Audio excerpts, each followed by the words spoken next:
Hello again. Welcome back. I'm here with my Ennea friends, Jeff Cook and T.J. Wilson. TJ and Jeff both live in Greeley, Colorado. TJ is an entrepreneur and business owner, and Jeff is an author, former pastor, and served 15 years as a professor in the philosophy department at the University of Northern Colorado.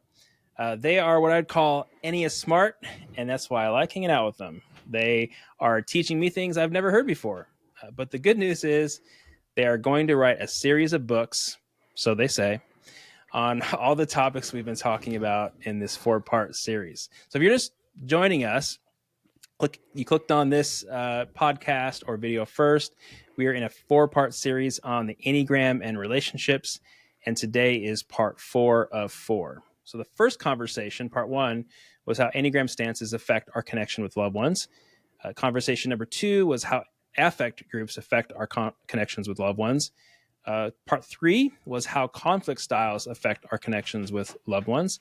And today we're going to be talking about how centers of intelligence affect our connections. So to begin, it's good to be back with you guys again, by the way. Yeah. Hey, that's a sweet jacket, man. Thank you. Yeah. Thank you. I usually get it out when I really want to lean into my type 3-ness. Okay. Yeah, I see that. You know, For those listening on podcasts, it's a fabulous blue jean jacket. Yeah. Yeah. And then I got the message on the t-shirt says hope changes everything. Come on. Nice. Again, very leaning into Three-ish. that 3. Mm-hmm. That's right. Mm-hmm. Okay. Virtue of the 3 for those listening. Yes. Yep. It's the way, it was one of the things that I loved hearing about when I was a type 3. It's like, I'm pretty hopeful and that can actually be a gift to the world. So that's one thing I felt affirmed by in light of all the negative stuff I read about 3s. Okay. So let's talk about the centers of intelligence. For those who might not be familiar, like what are the centers of intelligence and why are we talking about it today? Like why is it a big deal? For a lot of us, this is the starting point, and it's the starting point because the centers of intelligence name how we receive the world. So the first thing that all of us do when coming to anything, to experiencing the world, to experiencing relationships, even to experiencing ourselves, is we're taking in information into ourselves. And what Enneagram wants to suggest is that we have a filter. And as the world comes into us, it is slightly filtered either through our head, heart, or intuitions. That is, there's something about some of us where we, as the world is coming into us, we prefer thinking about it, or we prefer emotionally, feeling it through the relationships that we have, or we are more spatially aware. We're intuitional about the world coming at us. And this can be just a slight matter of degrees, but it's very much worth naming how we receive the world, because from that comes much of what we want most. If it's the case that I bring in the world through my head, that thinking side of me is also going to prefer stability, security, making sure things are safe. If I'm bringing in the world through relationships and my emotional core, I'm going to have a slight more desire than others for the attention and validation of others. And if I'm bringing in the world through my body, if intuitions filter the world around me, what I really want is control, autonomy. I want to be able to direct my own life. It's almost like our wants, our motive, and how we experience the world go together. And that's a very core idea in Enneagram. Yeah, some people talk about the Enneagram as like a 9 different lenses, like the way we see the world. If that's true, then the intelligence centers are sort of like the glass that the lens is made out of. Like this is a foundational issue for Enneagram theory and understanding, and it also is foundational within a lot of other fields of study. The idea that we have three different sort of minds, our rational, logistic, observational, objective mind, the way that we understand data and the world, and also our heart mind, our emotional center, the thing that connects us and helps us see other people, and it understands emotions and is subjective, like how things relate to each other and where we stand within all of that. And then there's the sort of body mind, the way we understand our physical place in the world.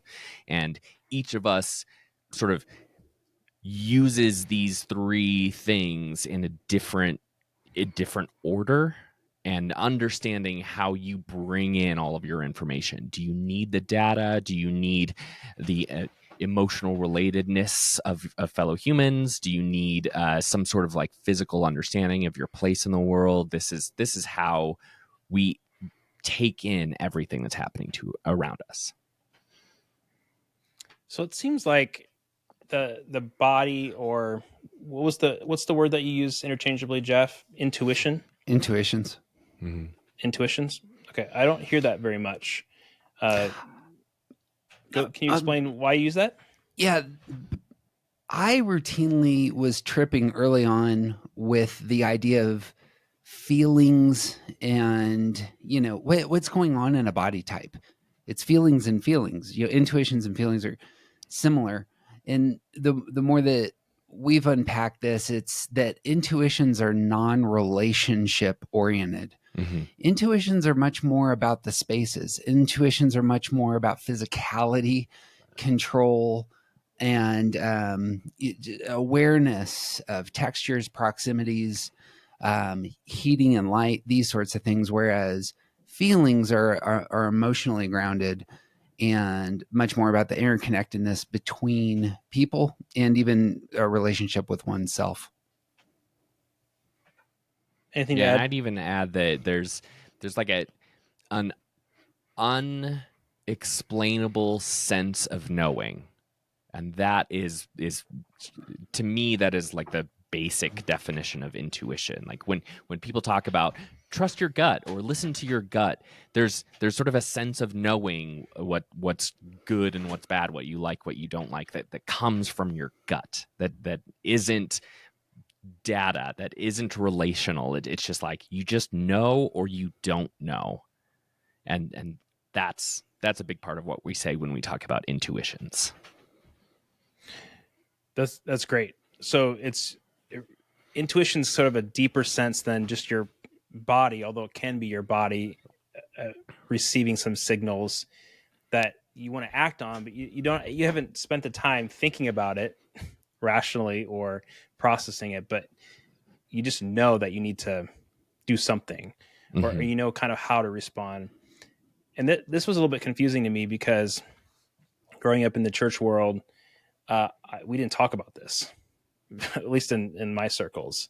Yeah. It was very much like rational thinking, feeling, piety. There's all kinds of experiences that I had, but someone sitting me down and telling me to, as part of my discipleship, to listen to my body, and that just never happened.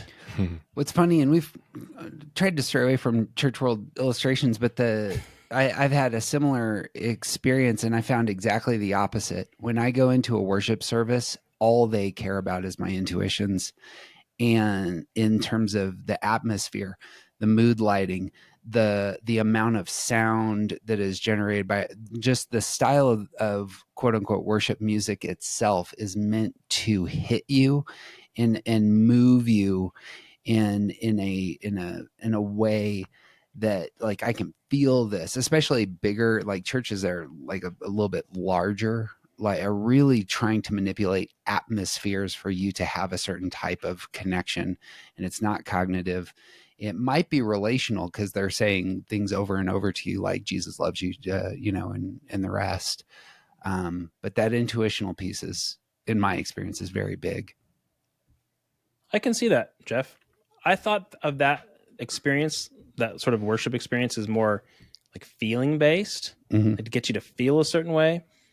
but you're right. There's lots of lights and sensations and turning up those speakers to impact your body for sure. That makes sense.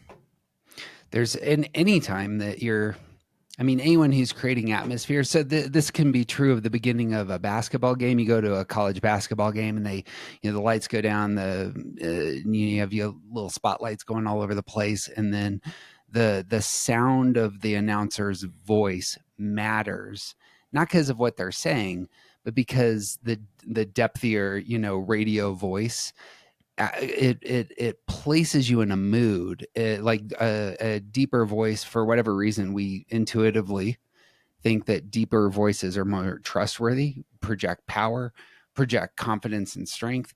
Those aren't relational, and it's not cognitive. It's an intuitive sense that, oh, this person, I'm in good hands with this person, as it were. And as the music goes, perhaps the language of the music might be celebratory and we're powerful and we're on team X, as it were. But just that atmosphere that you have entered into is 90% of your experience in that space. And they do this with political rallies, sports teams, church services.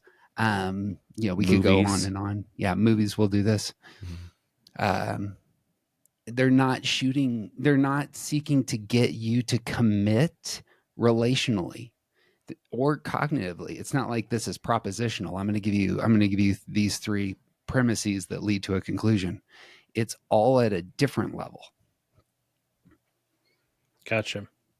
So just to circle back to the beginning, we've talked about affect groups, conflict styles, stances, in terms of knowing how to get what we want, knowing what to do when we can't get what we want.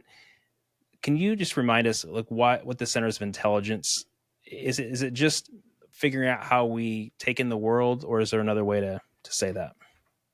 You want to take that, TJ? I've been talking a lot. Well, I think this one is more interesting than the others in the sense that we all have all three centers of intelligence, and we use them in different orders. So with affect groups, with conflict styles, these we are sort of dominant in one thing. But with intelligence centers, it's like we bring in the world through one center, we engage the world from a different center, potentially. Like it does not necessarily line up perfectly. So we all have all three of these centers.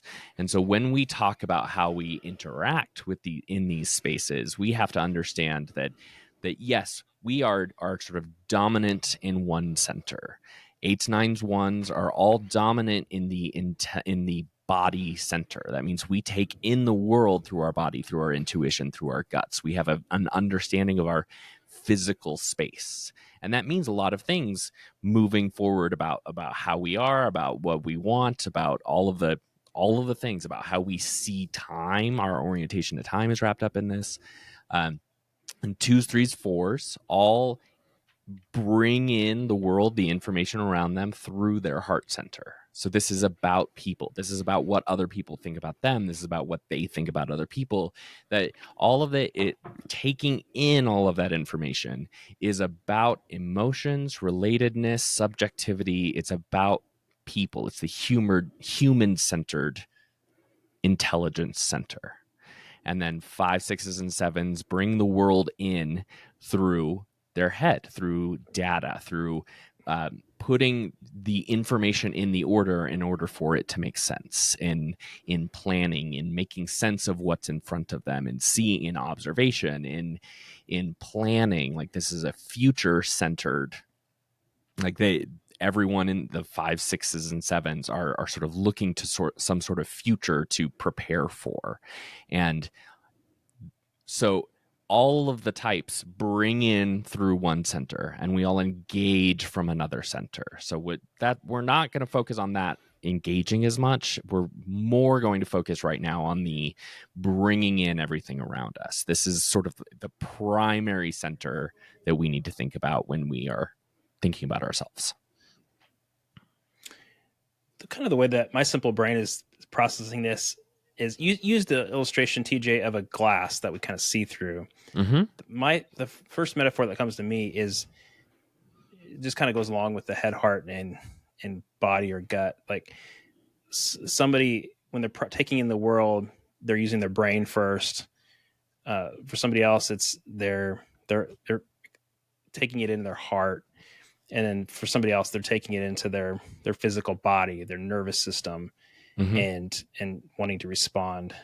And that I can see that why that is so helpful to this topic of relationships, because if somebody's is taking it into their heart and processing it through their heart, and their partner or a coworker, another relationship, is processing it first using something else, then I can see where there might be immediately some clashes or sparks going on, which makes me excited to keep talking about this today. Yeah, this is one of the places where it is most clear that there's a difference between me and you. And we don't know what it is yet, but like foundationally, there's something different about the way I see the world from the way you see the world. And once we get into it, we can start to realize, oh, I have a sense of physical space, and you are more interested in people. And there's nothing wrong with that. It's just different. One of the things that we're discovering late 20th century, early 21st century is just how subjective knowledge is. Nietzsche overstates the case and says there's no facts, there's only interpretations. But there's something to that, in that I don't experience the world the identical way you do, because you're a different person than me, and we're in different locations, and we have different backgrounds and histories and different value judgments. And we can go on and on and on and talk about what makes us filters what the world is. And Enneagram just wants to say, look, let's just name one of the sets of filters, and it's here. Some folks just lean more heavily. I would want to divide the brain up into left brain, right brain, reptilian brain on the triads, and just say your relational, people who are more relational are probably utilizing the right hemisphere of the brain more. That's the place of emotion, of relational, connections. Those who are head types probably engaging the left side hemisphere of the brain more. That's the space of analytic reasoning. And then the reptilian brain is a good illustration of what intuitions are about.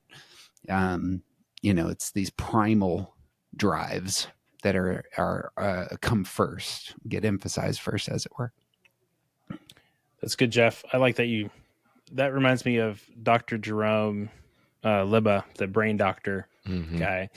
I've had him on the summit. He says the right brain is like heart types, the left brain is the head types, and the brain stem is sort of like the body types. Yeah, I like that. That's good. Should we flesh these three out a little bit more before we go into the pairings, or do you think getting into the pairings might draw some more of the stuff out? I think we jump into, a pairing of one of the types with the same type. We can play this out. So, let's start starting with the body. TJ and I are both body types. We want autonomy, want to direct our own lives. Really important to note that the underlying feeling for this type is anger, because when they can't get autonomy, when they can't control the things that they want to control, the feeling that emerges will be something like an anger. And body types, because of their relationship to the present and their intuitions, are really going to develop this trust of their intuitions. Their identity might be closely connected with whether or not they can maintain certain spaces. And TJ and I can both speak to this in terms of our vocations. The things that we really put a lot of our energy into are probably going to be about spaces that we really, really care about. Yeah, there's an action-centered sort of focus for these types, 8s, 9s, and 1s. And so when they are in relationship with each other, there's an unspoken understanding that we understand space. When we talk about space, it may be the case, like much like me and Jeff, it may be the case that we experience the space differently, but we both know that the space is a huge part of what we're doing. Mm-hmm. And there's like that anger piece. We all know, like everyone has anger. This isn't something that we're saying 8s, 9s, and 1s are exclusive to it. We all feel a kind of anger, but anger is sort of this force that exists for 8s, 9s, and 1s that is always present, always part of our reality. We have a special relationship with anger, and we know that when we are with other 8s, 9s, and 1s, they sort of share that. They carry that with them, and we can relate, especially if we know this about each other. If I know that the person across from me is an 8, I can relate to them in a different kind of way because we both sort of have that foundational lens shared.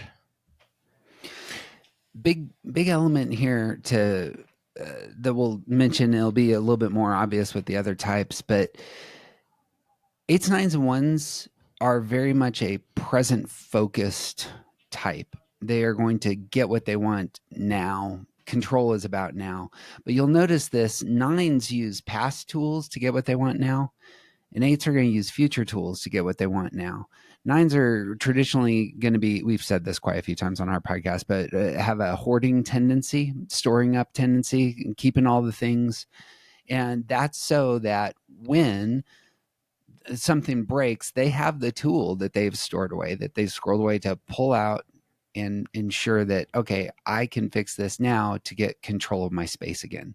8s don't function like that. 8s are thinking about next Thursday in a way that's, how might I be vulnerable next Thursday? I'm going to do what it takes right now to ensure that I don't feel vulnerable next Thursday. And 1's perfectionism, as it were, feeling good now, all of their energy is just in the here and now. Let's create a system that makes sure that we establish a sense of control by doing things in the present moment now. And so this is why 1s can often have kind of that OCD quality. They have present tools for establishing control in the present. So it's like, okay, light bulb's out, crack is over here, we need to fix the doorknob. And that those tools all are being focused in the present moment. And so when they come into relationship, I'm doing way too much background here, but when they come into relationship, this is going to be a massive part of the overlap of these types. Yeah, the concern for autonomy and control. These types can really get into it if they aren't on the same page, because they're all fighting for control. They're all fighting for their own autonomy. It's not necessarily that they want to be the one in charge, but they certainly want to be the one in charge of themselves. And all 3 of these types are very resistant to letting someone else tell them what to do. Mm-hmm. And so when it is these 2 types together, if they aren't on the same page, it can be, you're going to do it your way, I'm going to do it my way, but we're not meeting in the middle. That's good. I'm not sure how much you want to talk about the dominant emotion, but I feel like it's pretty relevant to the topic of relationships, and kind of is like the core emotion of anger is so tied, so closely knitted to how you're experiencing the world. It's like your first response. It's like software running in the background that you don't even know is running. And if you can figure out, as we go along with these pairings, if you can figure out what the dominant emotion is of the partner or someone in your relationship with, you can have a lot more empathy for understanding that they are feeling anger because they're not getting control and autonomy, and just to create some space for them to release that anger and just know why they're getting angry. It's because it's a control and autonomy thing. And we can get to the heart types here soon, but shame is always, I said, crouching at my door. Sure. And when somebody will say something, instead of me processing it rationally, like, okay, let's think about that, all of a sudden I'll start feeling shame like a cloud in the room, and it's bubbling up. And then I start responding out of that sense of feeling shame. So I'm really I'm reacting out of shame. I'm not reacting logically, if that makes sense, as a heart type. And so I have to catch myself at certain times when I'm triggered and I'm about ready to say something. I got to remind myself, oh, like whatever they said is making me feel a sense of shame for some reason, and I got to like figure that out and process that before I jump in here. Underlying feelings is what we call these, and they seem to me absolutely core to understanding the intelligence centers, especially in relationship, because this is the place of empathy. I'm not a fearful person, but if I'm in a relationship with 5, 6, 7, I need to understand that their very filter is drawing in the world in such a way that it's producing that emotion, and you cannot control that. That's simply how it is. It's a byproduct. It's how the world, when it hits them, it's a reaction that comes, and this is the emotion they experience because of how they're taking in the world. And true empathy is going to probably color that. But so too here, like I want to be in control. If I don't know that TJ also wants to be in control, of the spaces that we have, and be able to read, okay, this is how the dynamic is working, and why we're both, furious about this small space that we're tug of warring over. Then, that if that's a blind spot, our relationship's going to break down. Yeah. And I think that like you said, understanding that these underlying feelings are present and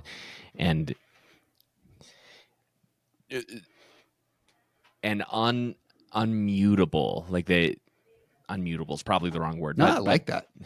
The fact that 8s, 9s, and 1s are part of the anger triad means that 8s, 9s, and 1s have a very specific relationship to anger. And all of the other types feel anger and potentially express anger.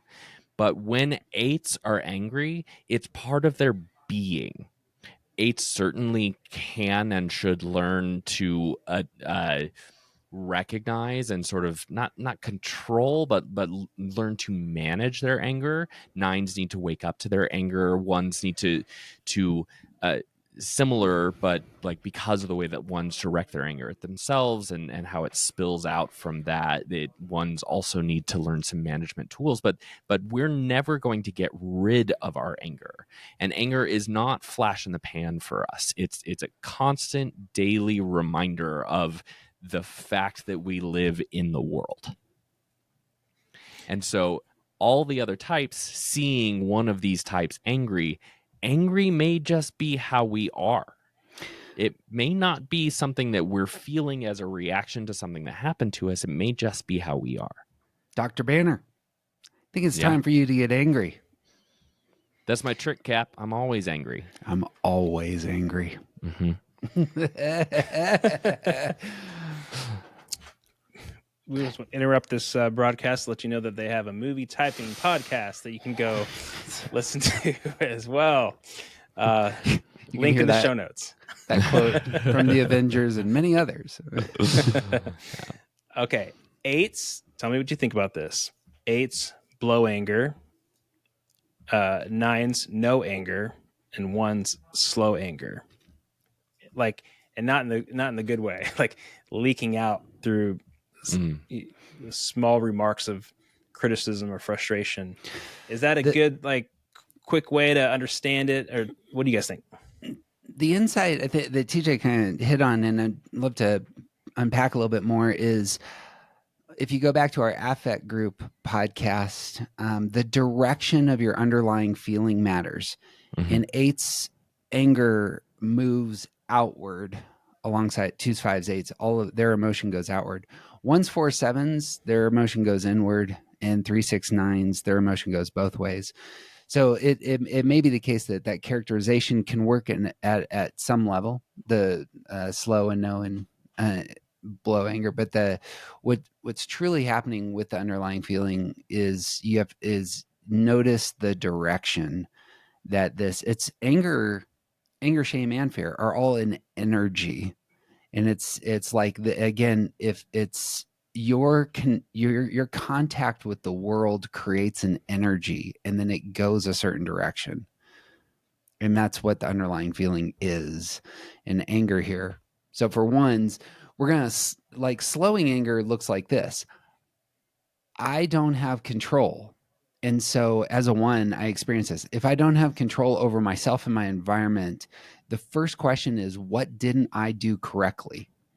How did I screw this up? That anger is going inward first. It's a personal check, because I can cause things, and I know I can cause things. So I need to look at all the systems, and in the present moment, what didn't I do to ensure that I had control over this thing that I cared about? And that's when it starts to leak. If I can't find a place to blame myself, all of a sudden that energy doesn't go away. Now I'm going to start to blame some other stuff. And so the frustration, the blame, I'm missing a word. What's the word here? That the resentment that comes out of one's, that's how that goes. It's being slowed because it's, in some sense, the one is standing in front of the blame and taking 80% of it, but that 20% is still going to leak out and hit some people at times. Well, regardless of, I love how you tied in the other conversations to overlay that dynamic about anger.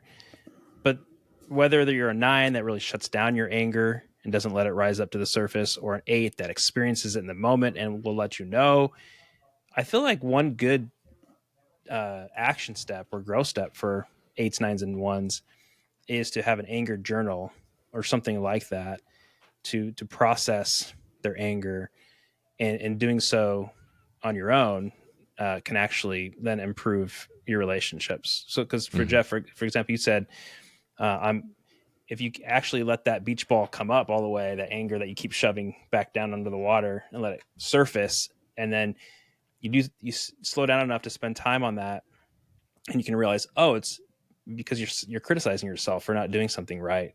Then you can give yourself compassion, work through that on your own, and then that should in turn make your relationships better if you're doing that work with your underlying emotion. And the same is true for me in shame, doing that work of figuring out why I feel ashamed, what's going on there. That's going to in turn help my marriage. I'll be brief, but I bet TJ has stuff to say here. This is the role of discipline, spiritual disciplines, and the rest in terms of the Enneagram. It's you are going to produce anger, shame, and fear. How are you going to become a healthy person, knowing that that's just the given reality? Well, perhaps putting on practices that translate that energy into good things as opposed to self-destructive things and world-destructive things is part of the healthy human life, and that's why Enneagram really matters in terms of not just, typing movie characters. It matters in terms of what are the practices I need to adopt given my type to be a healthy person. Exactly. And to use an example, what you just said, I love turning it into a positive. I love that for 9s, getting in touch with their anger can actually work against the sloth and actually move them into action by doing that heart work. Yeah. And eights know this. Anger is a great motivator, and if 9s were to stop ignoring our anger as much, then it might motivate us to do things when we need to do them. Perfect.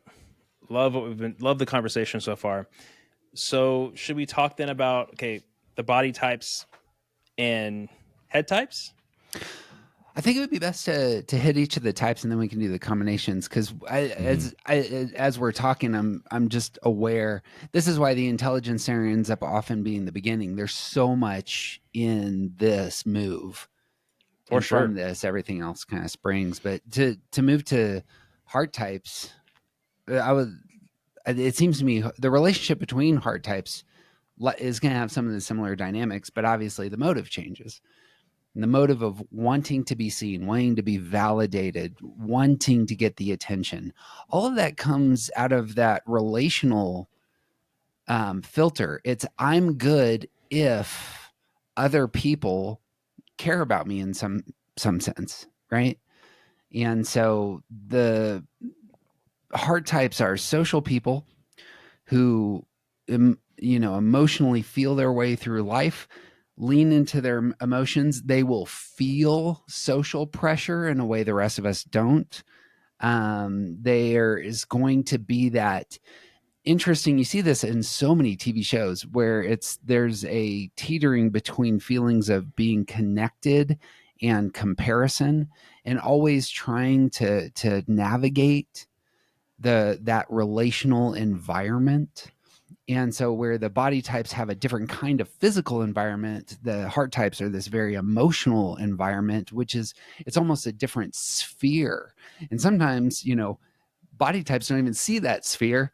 And perhaps likewise, heart types might not even see the sphere that the body type is in. But that's the sphere in which heart types dwell. And when they have a relationship with one another, this will be almost an unspoken language. Like, we get it. We get the comparative, validating, am I seen dynamic at play in every relationship we have. Yeah, the idea of attention, and I'm thinking about how, as a society, we've sort of like downplayed the importance of emotions, of at least the full range of emotions for millennia, and particularly in my generation and people these days, like from the 70s onward, we're having a lot of conversations about mental health and how we feel and how our emotions treat us. And I like that you bring up shame a lot, about like, as part of the heart triad, you experience shame. I don't like the word shame, in part because I can't relate to shame. I don't really feel shame, and a lot of eights don't really feel shame either. And there is a sense of relational anxiety. I've heard people say that, and it's all like, really, it's all describing this sort of this uneasiness about yourself, in particular about the way that other people see you. And so there's this desire for attention, for connectedness, for to be seen in a certain way. Like, that drives, that colors everything that these types experience. And when they come to the world, when they want to engage and do that, it all starts from this place of understanding who they are based on what they think other people see about them. And so you have the helpful, loving, considerate, and connected type with the two, who wants to be seen as someone who is very giving and very helpful and serving your needs and there when you need them. You have the 3 who wants to be seen as an excellent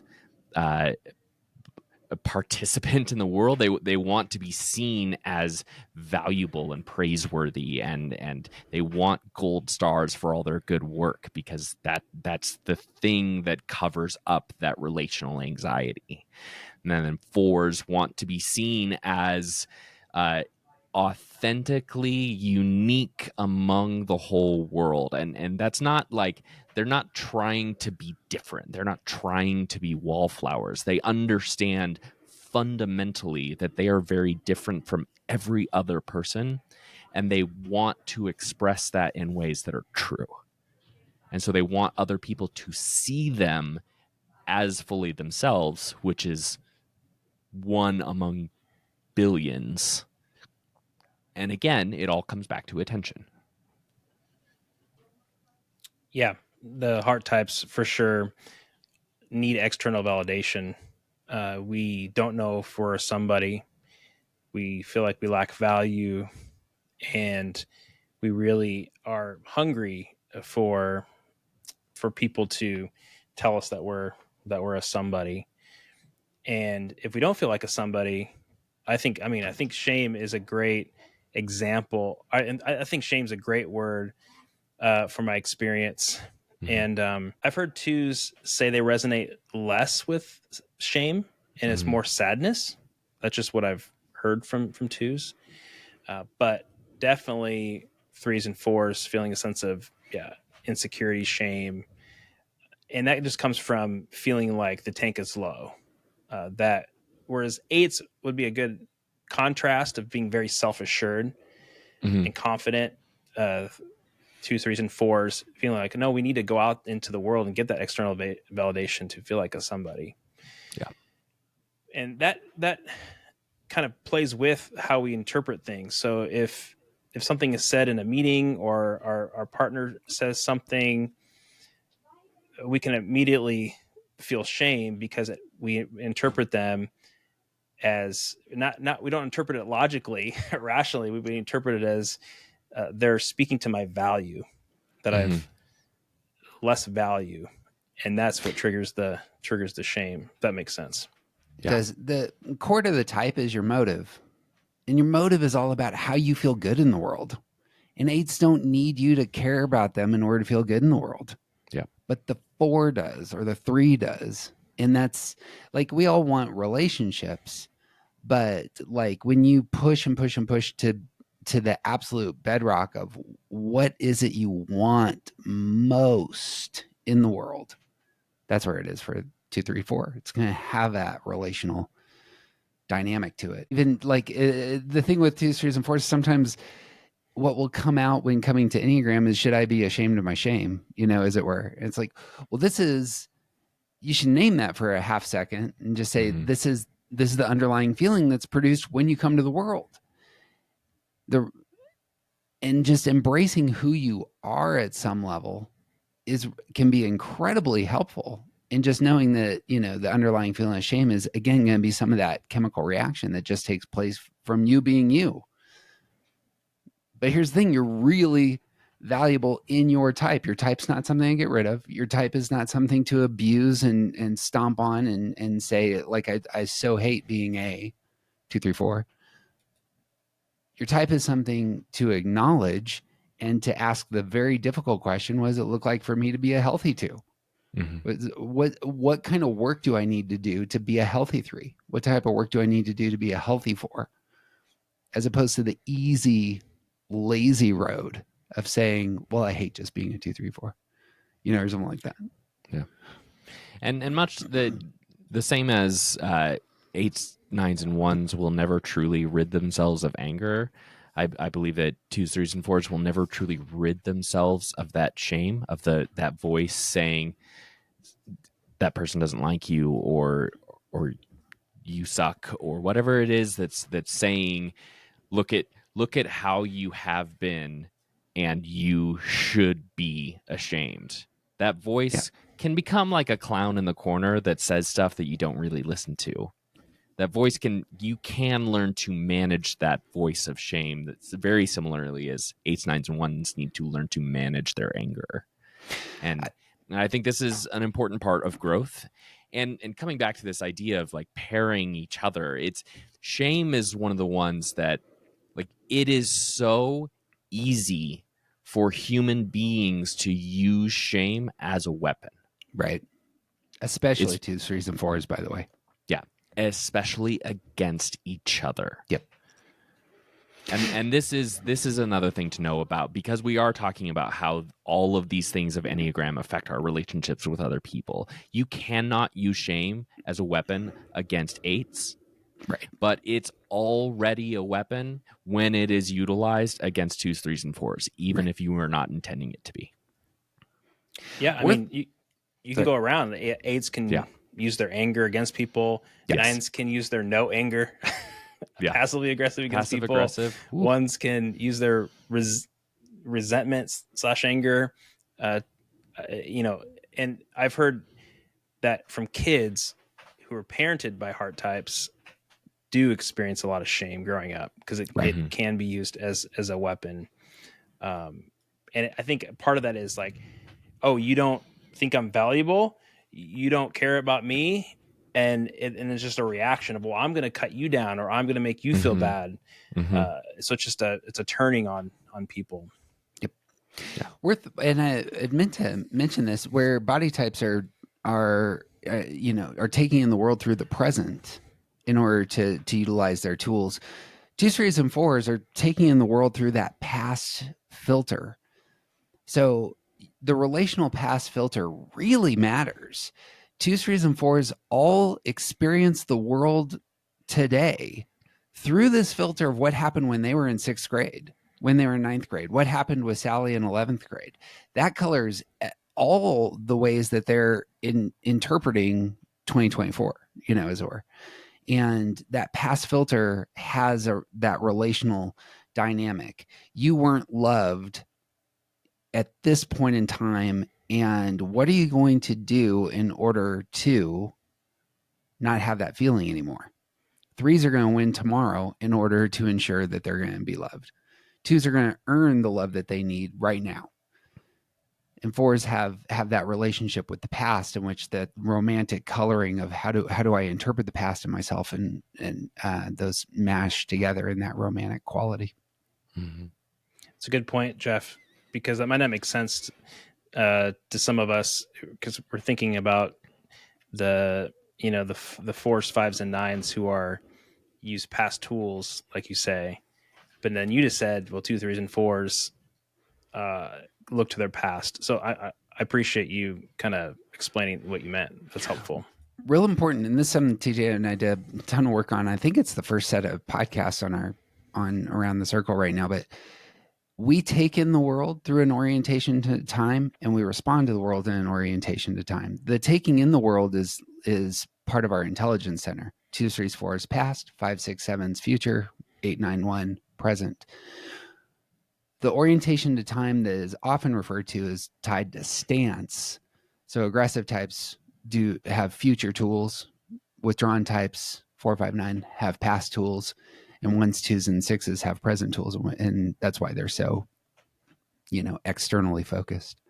But those combinations create the dynamic. So in 2s, 3s, 4s in relationship, the 2 is doing things now where the 3 is doing things tomorrow. They're both trying to achieve the attention and validation desired, but they're trying to get it by engaging different points of time in terms of where their energy is going. That's good. Well, we should probably move on to the heart or the head types. Mm-hmm. What do you guys got? Head types want stability, want to feel safe, want to be secure. Again, taking in the world through a future lens, and the future is always colored with fear. You don't know what's going to happen tomorrow. And so what might happen is a filter that colors how they experience the entire world. And so there is a valuing, because there's a valuing of thinking, because there's a valuing of data, that is going to be where head types live. Because stability, safety, security are so highly valued, possessions are going to be a primary. What do I acquire in order to ensure that I feel safe and stable in the world? And for 7s, it's going to be opportunities. For 6s, it's going to have a relational dynamic of who's on my team. And for 5s, it will color data, assets.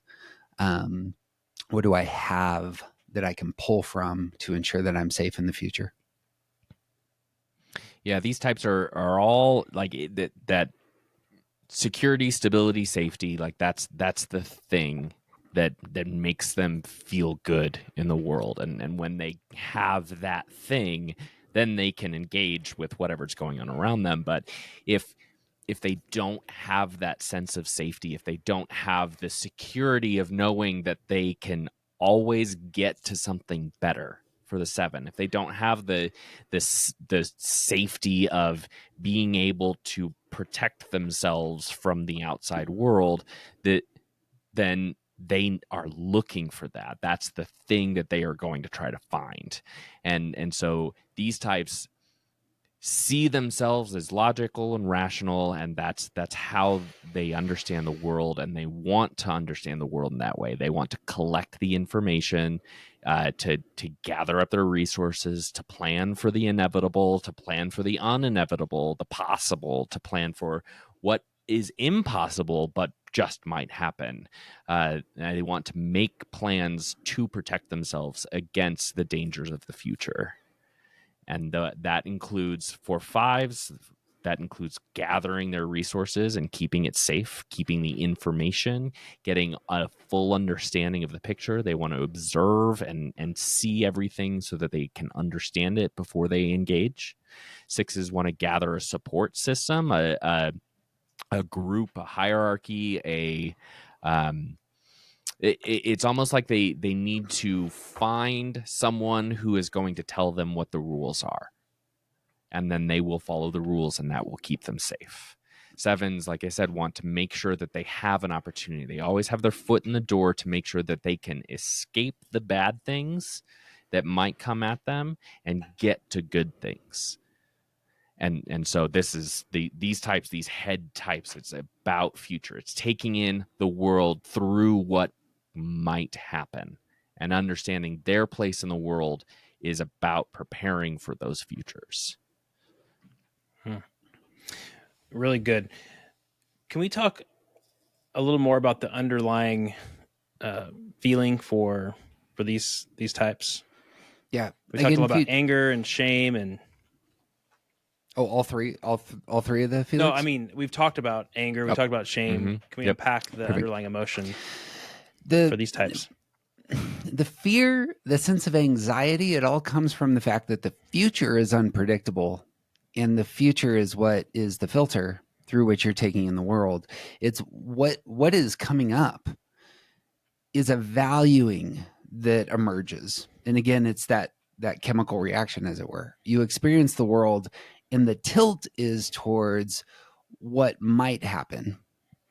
And because of that, the desire, the motive for safety, the motive for stability, the motive to just feel secure, it ends up really coming forward. And so since fives are using past tools, since sixes are using present tools, sevens using future tools, notice how those tools then color how you do things. So the five is going to withdraw in order to get secure using past tools, their experience, their assets, their knowledge, in order to ensure that they feel safe in the future. The six, the only thing they can do is meet it in the present moment. They have these future fears, and then they explode in the present moment as external energy because they're externally referenced, and they earn the security they desire. The way that they earn that is very relational. They process the world emotionally. And so if I can shore up the loyalty of those around me, sixes are thinking repressed. And so as TJ was saying, they're going to outsource a lot of their thinking about what rules to follow and how they ought to behave. And so it's going to be much more of an earning posture of getting the safety, the desire from the tribe. And sevens, as was said, because they are the only way to win security for the seven is by thinking through your calendar next Thursday. So how am I going to win security next Thursday? It's going to look a lot like opportunities. It's going to look a lot like, how do I position myself to have 5 different options? And so if something bad does happen, I can always cash in this check, get on that plane, and head somewhere where things aren't terrible. So just like we said, we all experience anger. We all experience some sort of relational anxiety or shame. We all experience fear in different ways. But for these types, we're not talking about scary movie fear. Like lots of people are afraid of spiders. The whole world is a little bit afraid of clowns for no reason. There are things that we fear as people. Being afraid of an airplane dropping out of the sky is a reasonable, normal fear that people have. But what these types are experiencing is a sense of the possibility of not being secure in the future is a danger. And Yeah. that is something that they need to prepare for. The what ifs. Yes. Yeah, that's good, TJ. And I was thinking about, again, the anger in the 8, 9s, and 1s. So 8s are going to express their anger more openly. Mm-hmm. 9s are going to be asleep to their anger. And then I think about these 3, the 5, 6s, and 7s. I know that 6s are going to be the ones who are going to express their fear the most, that underlying emotion. They're more in touch with it. 7s are probably the least, correct me if I'm wrong, but 7s are probably the least in touch with their fear, and it expresses itself through moving around fast, planning, again, moving to the future really quickly. And then how would 5s deal with their fear? We've adopted a lot of Joey Shuey's language around stance recently, and she characterizes withdrawn types as internally referenced, reactive types as externally referenced, and aggressive types as independently referenced. And this very much works in terms of how they deal with their anxiety. So 7s stand independent from their anxiety in exactly the way that you're saying. Like it's smothered. It's put over here because I can always outrun it and I'm standing apart from it. The 5 withdraws and their fear is internal. You know, they are bunkering down against the fears that might be out there. That's the movement. And again, as you were saying, the external reference point for the 6 is I'm going to tell you what I'm really afraid of because I want you on my side when the bad guys come. And just for the fun of it, I would like to add a third interpretation to this idea of direction. So we did talk about with 8s, 9s, and 1s, anger goes outward for 8s, is both directions for 9s, and inward for 1s. So think about the direction of the underlying feeling. Which direction is it going? For 8s, the anger goes outward. For 1s, the anger goes inward. And for 9s, we are trying to keep anger at bay in both directions. So too with 2s, 3s, and 4s. With 2s, their sense of shame pushes them outward. They ignore they push away their shame so that they can put their energy outward. For 4s, their sense of shame pushes them inward. So they turn to themselves to understand themselves better, to get a sense of their sense of shame.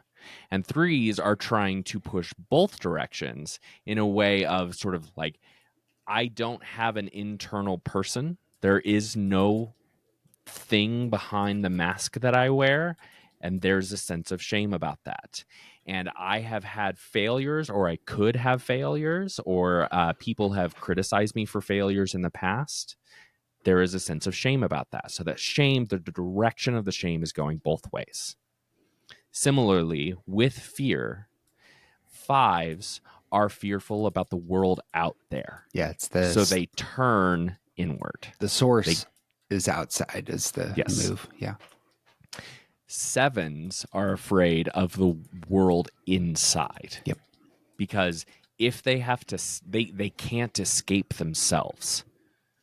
So if they get stuck in a place internally, they may never get out of that place. And then they turn into a mental patient who's basically comatose. Like that is probably a real internalized fear that a lot of 7s live with. And maybe some of them have never recognized it before. That if they were to actually deal with their internal stuff, they'd never escape it. So they ignore that part of themselves and look for things to cover up their fear. Explains a ton about 7 behavior right there. Yeah. 6s are both fearful of their own ability to keep themselves safe and of the world out there. So they are constantly pushing that fear in both directions. It's good. Good, TJ. So on a very basic level, all 3, this group, all 3 want security, safety, and as they're taking in the world, they're going to be processing it through that value of safety and security, and wrestling with that, whether they know it or not, wrestling with fear and anxiety. And that's really good for people in relationships to know. Yeah. And my wife is one of those. What do you possess that's going to keep you stable and safe is a primary question. Or your resources. Yeah, what are your resources? So since the point of this is actually to talk about relationships, thinking about head types in partnership with other head types, there's a sense of the way that they understand the world, which is through that data filter. What does the data say? What's like the way that these types are going to interact is going to try to push into the more objective understanding. Like, what are the resources? What stuff do we have?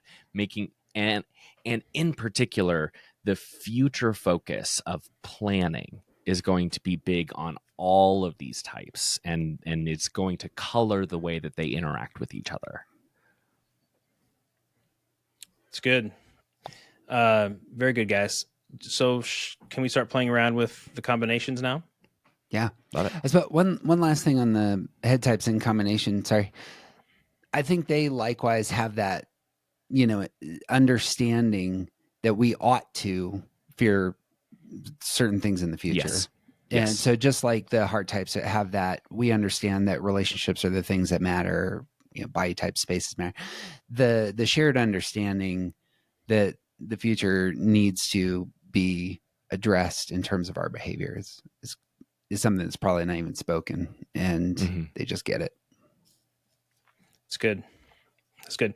And I kind of led us into talking a lot about the underlying emotion, but again, at another basic level, if you're in a relationship with a head type, they're just going to value thinking, and you just gotta understand that. And if you're in a relationship with a heart type, they're going to value how they feel and how you feel. And that's part of all three of these things are part of being human. It's the way we're wired, and we need all three. But to create a little extra space for whatever their center is. So if it's a 5, for example, and the head triad, so it's creating space for them to think with them, to process with them, and it's like a love language. So, okay, so let's talk about. Does it matter the order for you guys? Should we do body and head types? So great. 8, 9s, 1s with 5, 6s, and 7s. Give me 2 seconds on this. I'm gonna look at the combinations here. Like, what do we have here? How are these? What do I see here?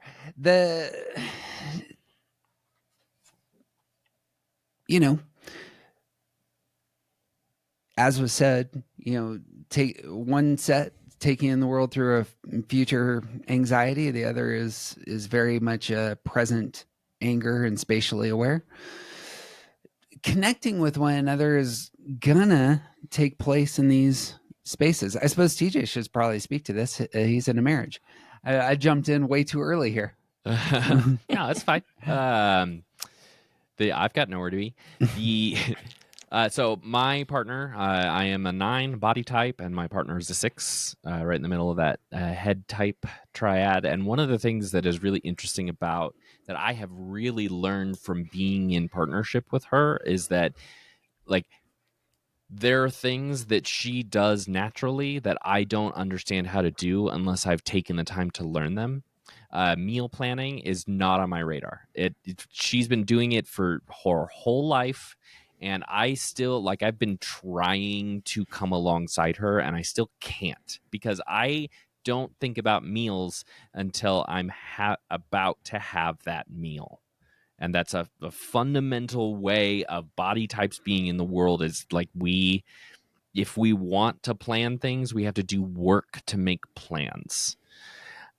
5, 6s, and 7s head types are naturally planners. That is part of that's part of what their world is. And it may not be meal plans is a very basic example, but there is something about understanding the world through what might come versus understanding the world through what's in front of us right now.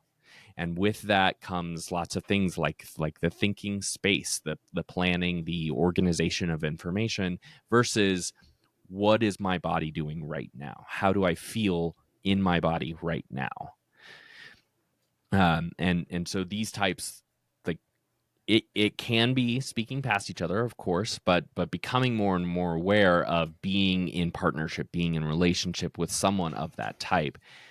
There's a lot of good that can be drawn because the true goal is balance. The true goal is learning how to hold all of these things in their proper places and to have a sense of what's coming in the future, drawing from information from the past to engage the present.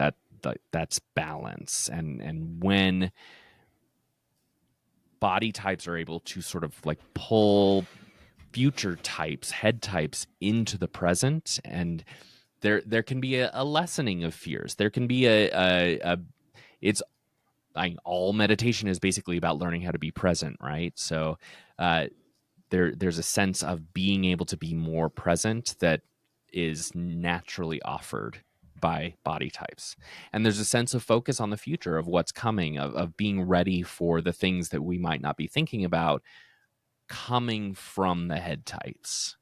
That helps us be better about the plans that we're making right now, because we're like, it's easy for body types to be bull in a china shop because we're not thinking about the future. Two big things that hit me here as I'm looking at the list is, one, we haven't really talked about how when you're in a pairing, when it's just two people, there's going to be a repressed side of the pairing itself. So with this type, there's not a heart type here. So it may be the case that in this sort of combination, you're not going to have the huge valuing of the emotional life. So say it was the case that these two are parents, there may be a undervaluing of the emotional life of the children, as it were, or that's not how they're receiving the world, and that should be named. Yeah, and not because the two parents are heartless, right, but because they simply do not value that center. And again, everything is about balance, but that is something that these types need to understand about themselves in order to be better humans. It may be the case that as parents, you do not have a tie to the heart center. That means your relationship to your children's emotions is going to be different, is going to be harder. Yep. And you're going to have to do extra work for that. Worth naming. Yeah. Romantically, I see the combinations really coming across in terms of the shared affect. So 8s and 5s can be a common pairing. 9s and 6s, as TJ said, can be a common pairing. 1s and 7s can be a common pairing. So the 1 and 7 are coming together around their ideals here. One of them is expressing their ideals in a very future-centric way with the 7, and one is expressing their ideals in a very present way with the 1. So the ideals are taking place there, but the expression of what is it that I want is coming out of their intelligence center.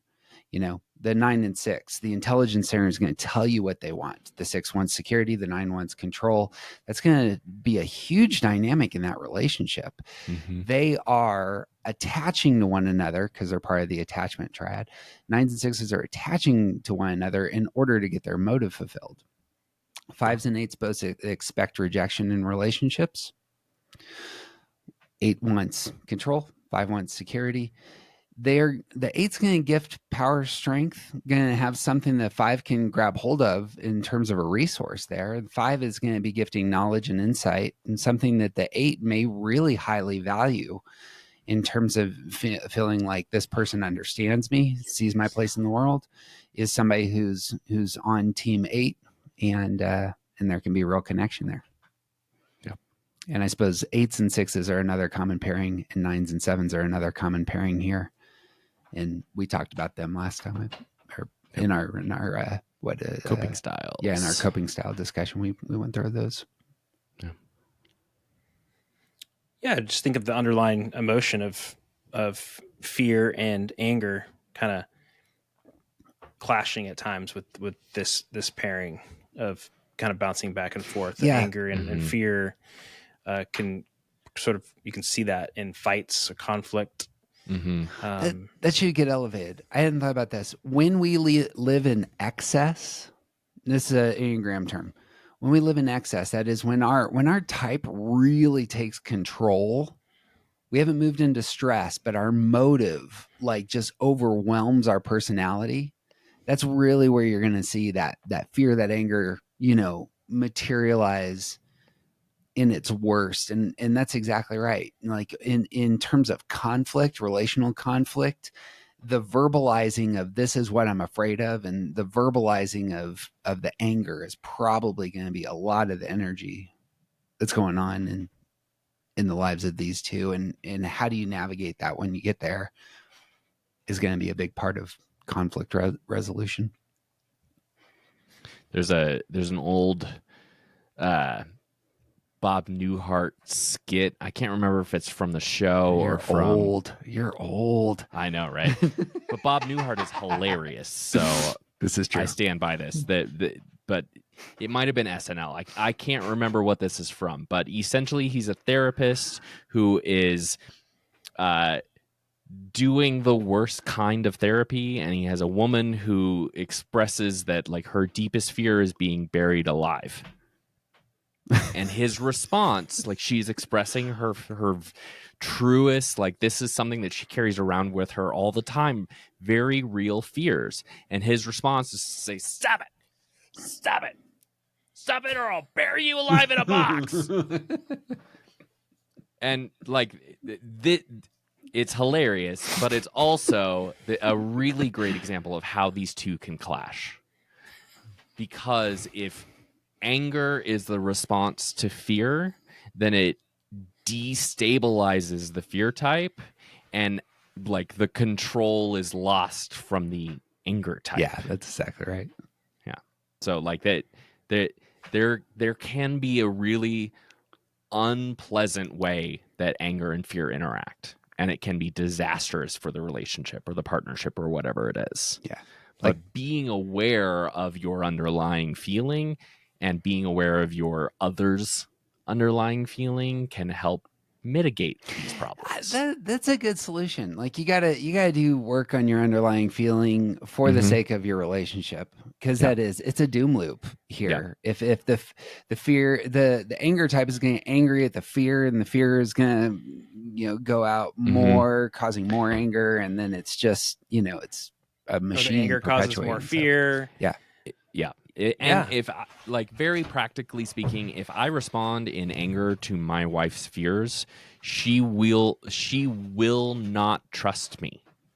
It will destabilize the relationship because she has lost trust in me, because she will fear me from then on. Right. Thereby perpetuating her fears and eventually perpetuating my anger. Yeah. Or getting more anxious because you have no anger and are in the positive outlook group and suppressing that. So then refer back to part 3 of our series. Right. That's good. And TJ, we need more of that what you just, that movie line that you shared. That was great. We need more. We need more of that. I mean, I'm full of them. Outdated movie references. We have a podcast. Okay, let's move to body, the 8, 9s, and 1s, and the heart types, the 2, 3s, and 4s. So I'm in a relationship of this sort. It's again characterized by heart type bringing in the world through the whole history of relationships that they have that really inform who they are in the present. And the 891, experiencing the world very physically, spatially. This can be an excellent pairing, and it's again the case. I bet you're going to see a lot of pairings here. But I'm stuck on what we just said. One of the best things, what you're probably going to fight about, is going to have to do with your underlying feeling. And a lot of conflict resolution is going to have to start with yourself saying, I really need to tap down my underlying feeling. I need to do the work to bring that back so that we can communicate. So, so in the most stressful times in my life, in my wife's life, all she cared about was that I got the relationships that we shared together, especially in our work environment that we were sharing together, figured out. Like, you need to do the things to make sure that these relationships are taken care of. And I'm sitting there saying, no, but these are my ideals. And it may be the case that these are relationships, you know, these are folks that we're working with, and it's just not working, and they should move on, you know? And that was a big part of the conflicts and energy that we had at that time.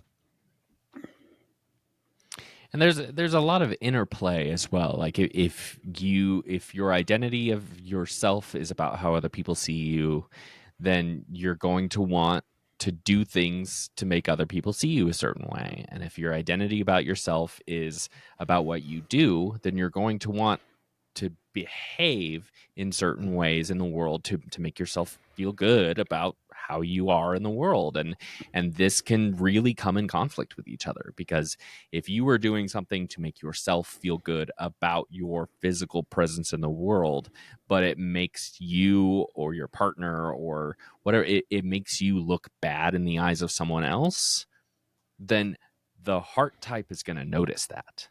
You may not notice that, but the heart type will.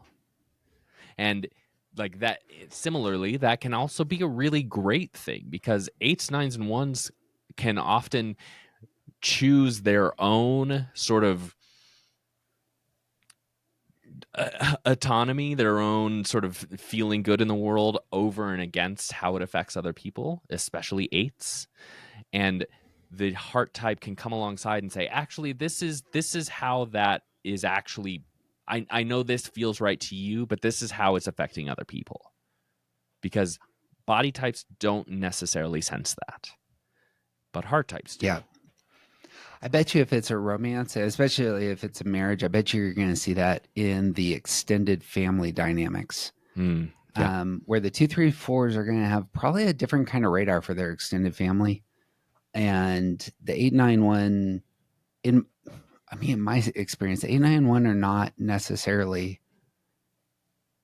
you know, invested in the same kinds of ways. Right. It's going to be more, do I feel comfortable going to Aunt Sally's house? Whereas the heart type is really invested in Aunt Sally because that's a relationship and that's how they understand themselves. And maybe the problem with Aunt Sally's house is that it just, it smells like cats and you can't breathe when you're there. Right.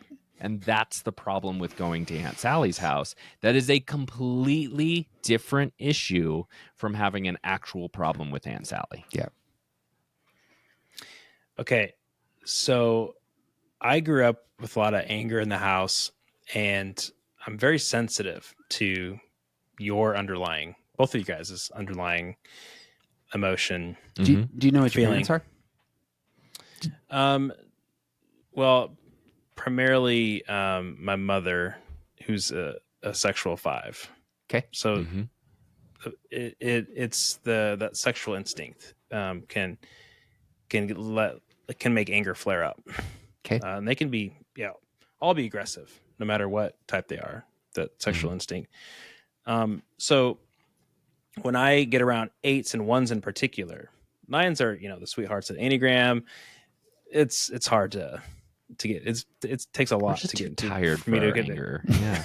It takes a lot for me to get into conflict with a 9. But like for 8s and 1s in particular, that'll have a little more access to the anger and express in their body, or it radiates from their body. Yep. I'm very sensitive to that because that can trigger my shame. Not with healthy, but like more like average to unhealthy 8s and 1s. So that can affect my relationship with them. And it's not just that, it may not be their fault. It may just be my just triggering something in me that I need to work on. But then I was going to ask you vice versa for both of you guys. How does the shame of 2, 3s, and 4s frustrate and anger you?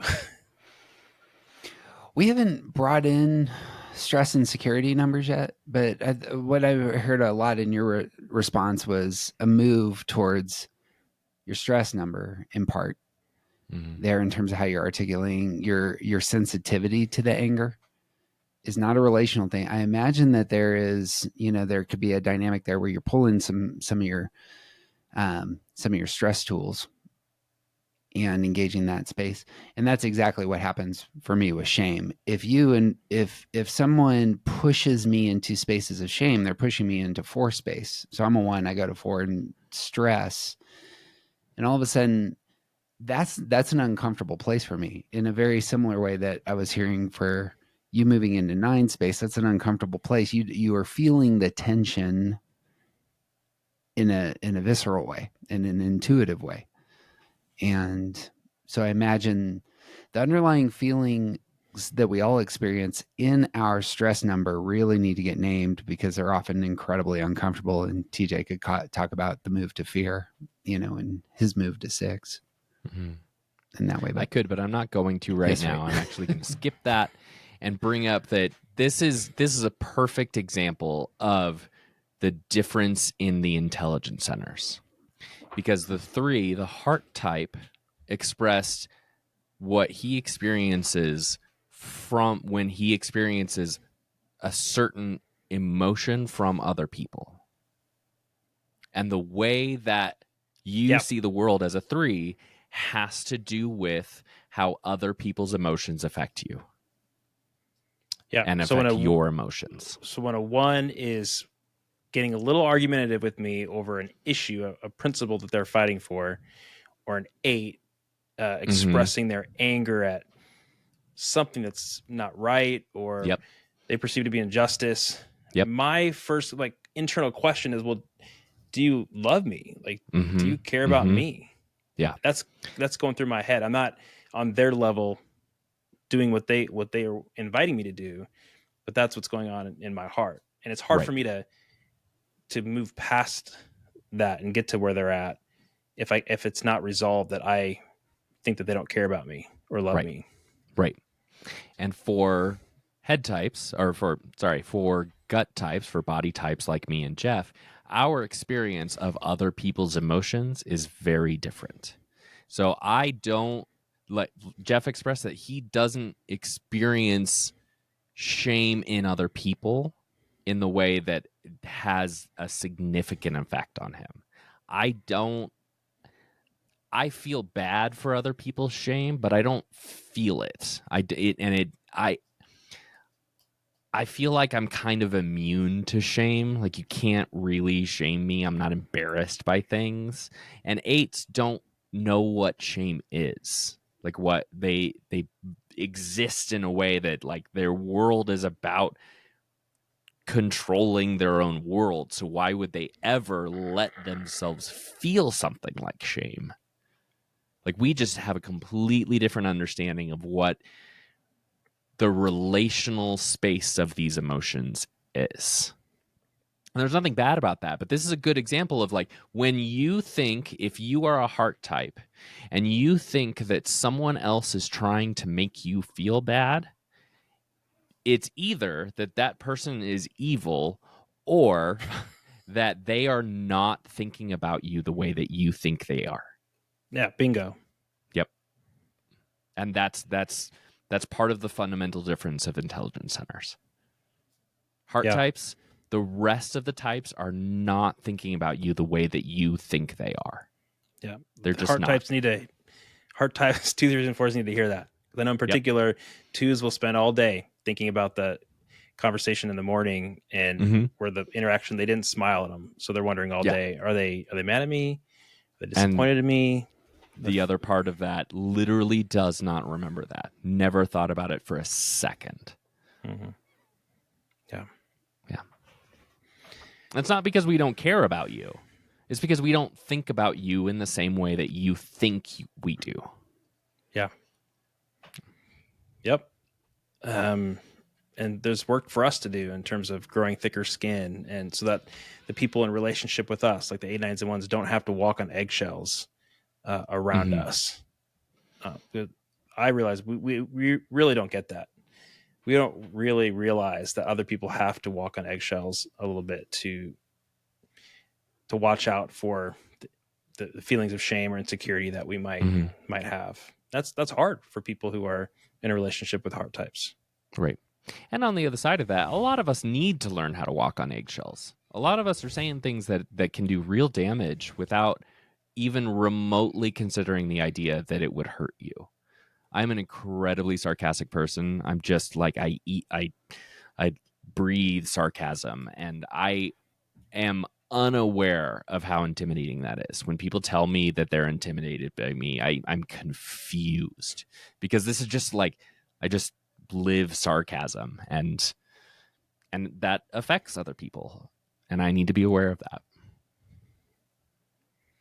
TJ, I'm still waiting for you to say something really sarcastic to me.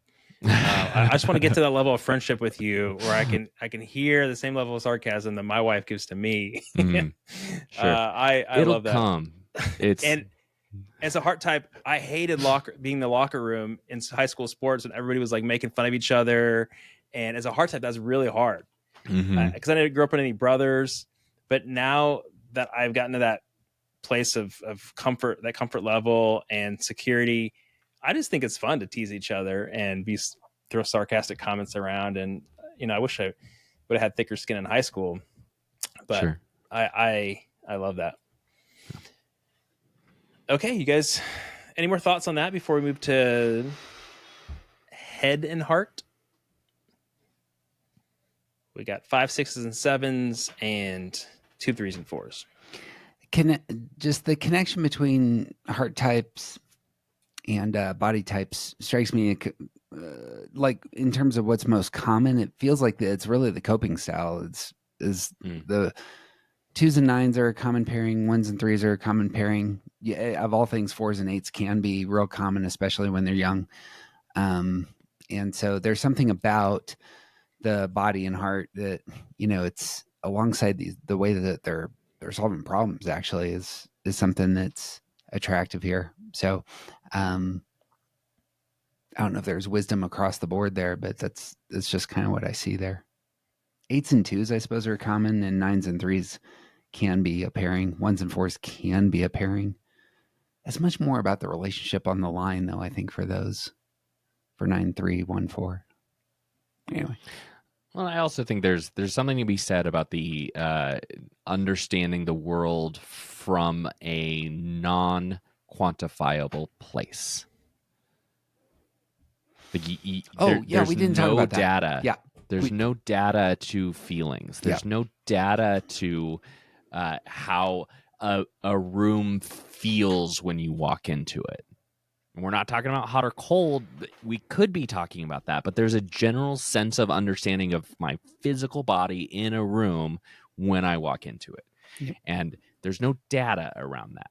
You can't measure that. It's an ineffable sort of understanding. And there's no data around emotions. And so this is a place where there can be a lot of feelings, but we're not talking about the same thing. But we have a sense of understanding because the thing that we're talking about, you can't really say, oh, I had 3 degrees of hatred this morning. I had 9 servings of whatever.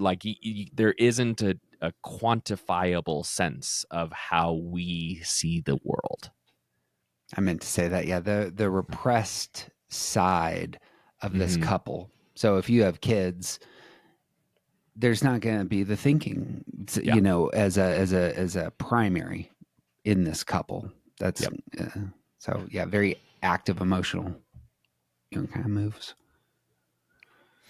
And we're in I'm in the competency triad. In that coping style for problem solving, yeah, problem solve. But that's kind of a strategy. It's not my default. There's not still all kinds of the world. There's all kinds of heart stuff going on underneath that's suppressed. So yeah, it's that the prioritization of future, calamity isn't on your radar. So my wife and I, 1 and 3, can we are risky in terms of our financial choices, because the potential for future calamity isn't there. We're, my idealism, this is I'm going to win the attention of others. That's the driving force, as opposed to something like the 5, 6, 7 cognitive. Let's outline, all that might go wrong. Great, which can insight, be great, guys. but it also gets you in trouble. For sure. All right, you guys ready to move to the head and heart? heart? The diametrically opposed heart and head. It's worth saying together. Right there. I think I heard you that's say a that. great starting point. Problem. We've been doing work with Joey Shui on this, and that's her take is that this is kind of, we really need to name the fact that head and heart, the emotions and cognition, have an opposite quality. I suppose early on we referenced the right side of the brain, left side of the brain, and that's how it goes. And complementariness can be outstanding, and it's also the case that there's some potential obstacles here because they're so different on these fronts. Yeah.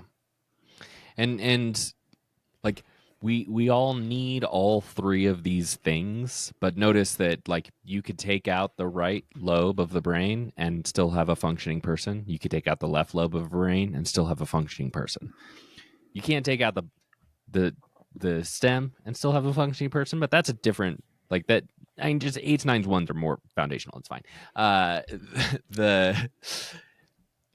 It is easier, simpler mechanically, just the way the world, the way our brains, the way people work for 2s, 3s, and 4s to have no idea what's going on with 5, 6s, and 7s, and vice versa, because they're speaking different languages. Mm-hmm.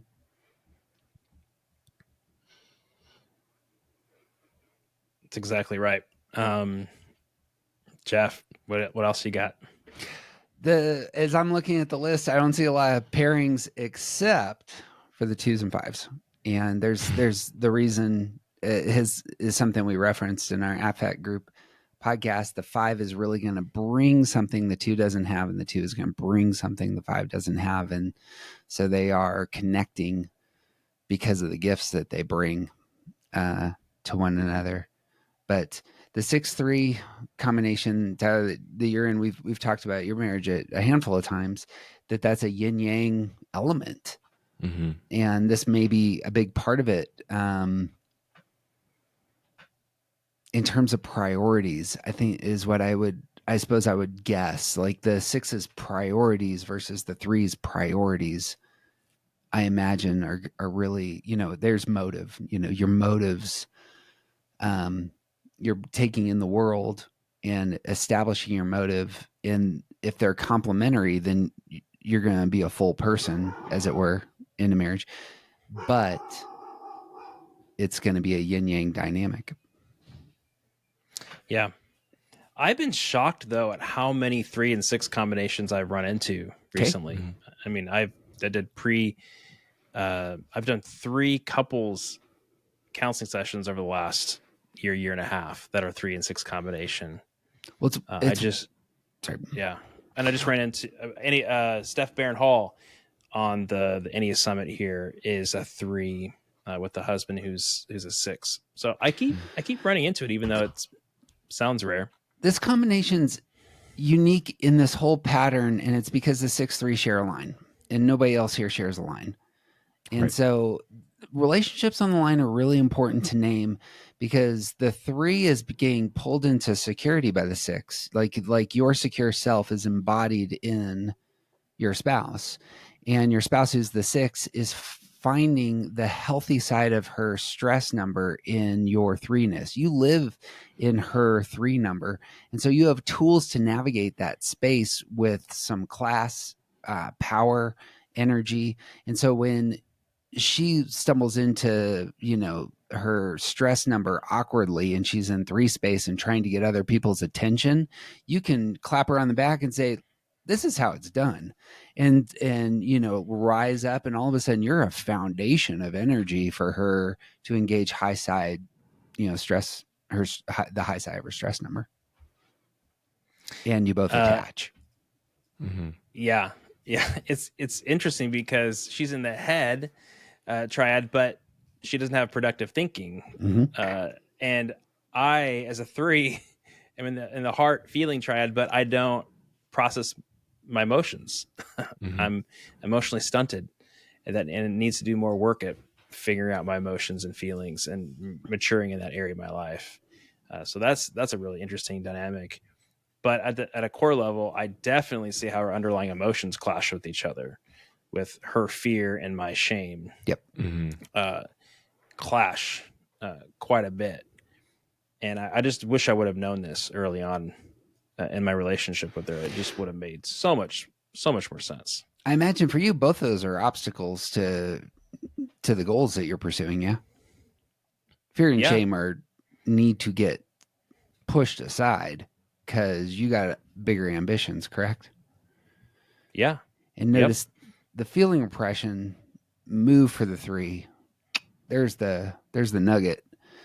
And there's for the 6, the outsource. So I do this all the time with my wife, who's a 3. I outsource my thinking to her. She's not necessarily in the head triad, but she's incredibly confident about whatever it is that she believes, right? And so that gives me just energy. Like I intuitively go, "Oh, she knows what the hell's going on." So and that at least appeases that itch that I have, and It might be moving. an assertive stance thing, because like Mm. 8s, they sometimes don't believe it until they actually say it, and if they say it louder, then they believe it. They believe their statements even more. Right. But I can see how, your wife saying something confidently would help you. That makes total sense. We have a buddy who's a 1, and she goes out with Kelly to one of these trivia nights where you have like the team of people come together and the team answers the trivia question, and Kelly will shoot out her answer, and the the one writes it down and hands it in, and it's totally wrong, and she comes back mad and goes, you should have said that you weren't too sure. You said it with such confidence, and then she was so mad because they lose X, Y, and Z points because Kelly's too assertive about her answer to the trivia question. Anyway, I think that's funny. Well, it's a double whammy for me because her fear will try to get in the way of my goals, which are often tied to my work, Mm-hmm. which then her fear is not only getting in the way of my goals, but then it's also attacking what I do, and what I do is I get confused with that with who I am. Mm-hmm. And then that's where the shame comes up, because feels like she's attacking me. Like I say our work is like growing an extra limb. Yeah. And if you start poking our goals and poking what we're doing, it's like you're attacking us personally. And that's where the shame comes in. So that's that's not maybe true of the other types, but that's definitely how I feel as a 3. Yeah. And then my goals and an outward focus of achieving then constantly makes her more fearful and anxious that she's going to lose her security and safety. Yeah, there's one of the things that has come out of a lot of our work with Joey Shuey is the objective versus subjective understanding, and the heart types live in this subjective place, and head types live in this objective place. Like that is how the information is coming at them. They see their observations, their sense of fear in an objective way, and heart types see their world in a way that is about me, is about what people think about me, about my relationships with other people. And that's not selfishness. This isn't like being detached from everything, but this is a part of how these types understand the world. And when they are in partnership, it's good to recognize that you filter everything through something that ties it back to you. Everything in the world has to do with how you see yourself and how other people see you. And your 6 partner sees the world in this objective, like trying to gather the data apart from herself kind of way. And regardless of it, if it actually plays out that way, like sixes are often expressing their own fears about what's going to happen to them, so it's a little bit less objective in that way. But like, this is the filter that head types are experiencing, and this is the filter that heart types are experiencing. And so maybe it's a good idea to like have practice thoughts, like thought experiments written down, even potentially like conversations where you theorize about this information, pulling yourself out of it. Like, what if it was somebody else in this exact same position? How would that person react or see this? And it can be an imaginary person, that's fine. And then for head types, trying to understand a little bit more about what it is like to be subjective is like putting themselves in the middle of it. Walk a mile in my shoes kind of idea. Like, how does these things affect me and my what's the way that this is about connection? What's the way that this is actually about my emotional life and not just raw data? Like that, because that's there's an existential gap there, this right brain, left brain thing.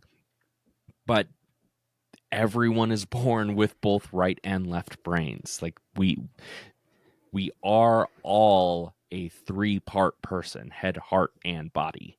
And we need to remember that one doesn't ever exist without the other. Mm-hmm. Yeah, that's right. Especially not if we're healthy. Well said. Well said, TJ. One last thought that I have on this to contribute is just an acknowledgement that I realize that 2, 3s, and 4s, like I said, could be hard for the body types. I see now. It's this conversation helps me to see that the heart types can feel invasive to the head types. So when a 2 comes in with their big heart, it can feel like for the 5, it feels like you're invading their life. If a 4's emotions and drama and grief and all those things that they feel can feel very invasive to a 7 who doesn't want to experience pain and suffering. And we already talked about 3s and 6s, but and that's really, again, that's hard for 2, 3s, and 4s. Like especially 2s have a very positive self-image of themselves. It's just good to recognize that even though we're heart types and we're really loving and we care about people's feelings, and to realize that can be a little they can go overboard. That can be feel a little too much to our thinking type for the people we're in relationship with. If that makes sense. Emotions are messy. Thinking is not messy in that way. Like data itself is static and whitewashed and clean, the ivory tower, whereas the relational desires, needs, experiences we have, human beings are incredibly complicated when we dive into their lives. And if that's what we want most, is the connection, the relational connection with others, that's going to have that dynamic. It's also the case that sometimes you need to get saved out of the ivory tower. You can't live in your brain all the time, like get involved in somebody's life. Being isolated in that way is not a healthy place either. So, we hadn't mentioned it, but as you were talking about shame and fear having such a powerful influence over forward movement, notice in this couple, the repressed center of the couple is action. There's not an intuitive person here. And so that may have a lot to do with some of the dynamic there is being embodied is not one of your primary centers. You as the 3 are the only one of these 6 types that actually processes with action. And so for most of the couples that are a head and a heart, it may very well feel like we're not going anywhere. We're kind of in this place of thinking about our feelings or feeling our thoughts. Yeah. I'm a 3, and I was going to say I can take action. I'm a part of the sort of stance, but when I get into conflict with my wife, I have a really hard time taking action because I move to 9 and numb out and experience shame, and I can't move. I get stuck. And so I think that's good to name that, Jeff, that we can have a hard time doing moving forward in those hard moments. And to that point, the focus on the present moment is also missing. Heart types draw information about the world through a past filter, and head types draw information about the world through a future filter. And they're often less focused on what's happening right in front of me. It's good. Any other thoughts on this pairing, or do you want to then run through what each of these look like with each other? I know we've made some comments already on body and body types, heart and heart, head and head. But do you guys want to spend a little time going that direction now?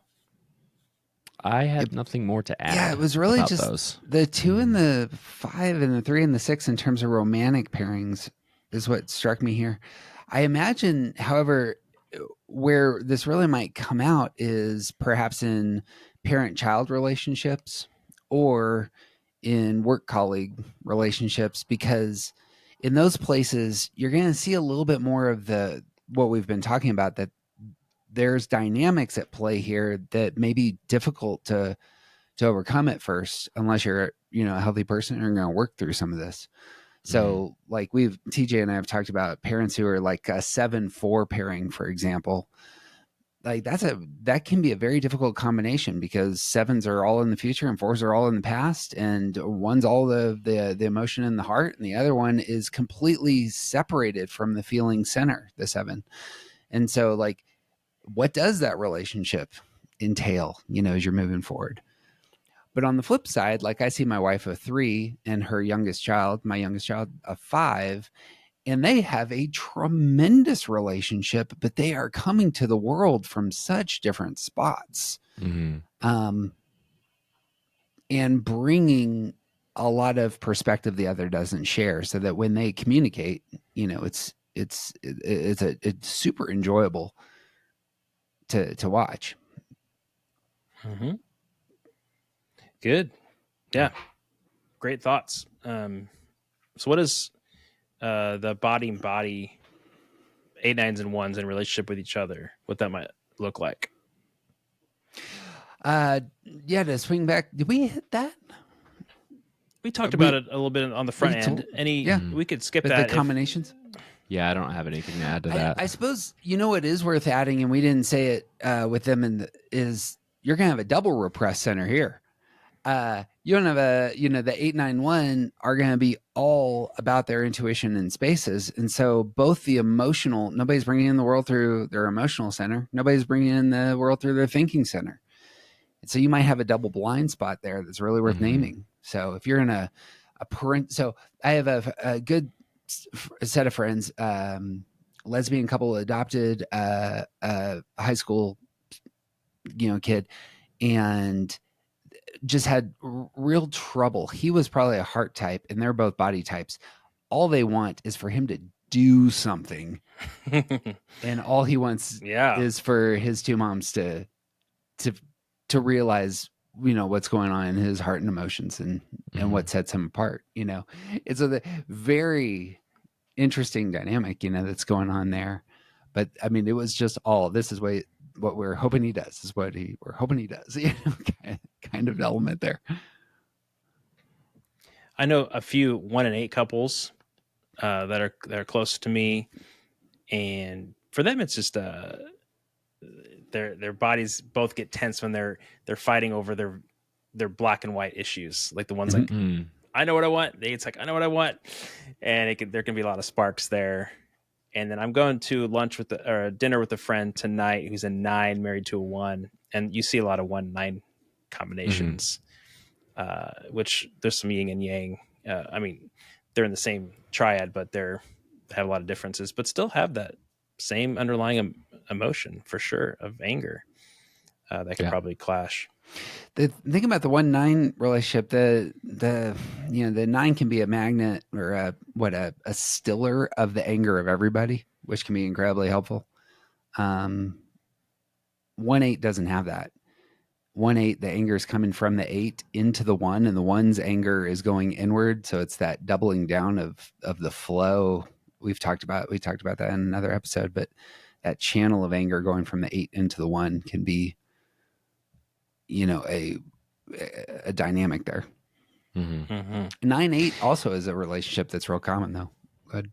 And this is speaking of 9-8, this is something that I should have said from the outset, but there is no this pairing is better than the other or anything like that. It literally, all of it, every pairing on the Enneagram has more to do with the health of the individuals than it does with type.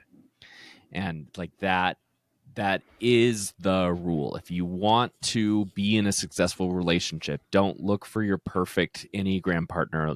Make yourself a more healthy person and look for another healthy person. That's it. And also, that being said, 8s and 9s have a real hard time because fundamentally 8s use conflict to gauge where they are in the world and where they stand and where other people stand against them, and 9s avoid conflict at all costs. So when 8s and 9s sort of overcome that barrier, this can be a really interesting pairing that shares the space of anger, shares the understanding of space and activity and our wills impacting the world around us. And also the fights with these two can be so not explosive, but this can be a very volatile pair because of the way that they both have that anger as part of them, and they're fighting about their own autonomy and what the other person, how the other person is affecting it. This is that 8-9 pairing is real interesting because there's a especially in romance there is a connection here. The 9's presence being elevated and mattering to the 8, you being pursued is a big deal. And I think that's a lot of the romantic energy. How they fight, the 9's passive aggressiveness will come forth. And even I'm not telling you what I'm doing because, and it could be over severe things. The 9 saying, this is what I'm going to control and I'm not going to tell you about it. And the 8, being incredibly puts the cards outspoken. On the table. I can see what you're doing and we're going to talk about That's it. Exactly how that goes. So I don't know if it's worth saying.